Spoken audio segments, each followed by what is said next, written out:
keep my hands on myself. Take your dust them off, put them back up on the shelf. Kiss my little baby girl as in me. Am I coming out of left field? Ooh, I'm a rebel, just a kickstand. I've been feeling it since 1966 then. Guys, welcome back to my channel. To this video guys, nagluluto ako ng pudding. Tingnan yung mga sangkap ko. Ito na yung sangkap guys. I have leftover bread, 4 eggs, and the cheese, 1 cup of milk, sugar, and also salt. Ito ay lahat yung mga ingredients ko guys. And wala akong talaga banana, walang banana, and I will start na guys. Na ako guys, yung una kong ilalagay is bread. I will put here bread.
Natin na mainit dyan. Tapos, ilalagay na natin yung ating pudding. See you later, guys.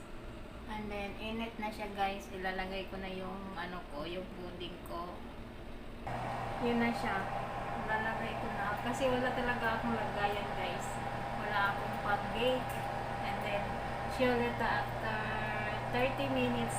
Hihintayin natin na maluto siya. And, see you later. Luto na siya yung pudding ko. Ayan.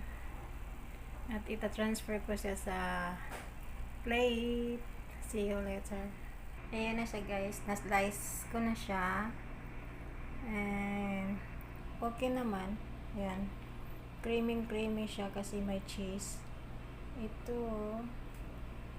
And yan na po guys. Thank you so much for always support. Thank you so much for watching. God bless. Bye bye.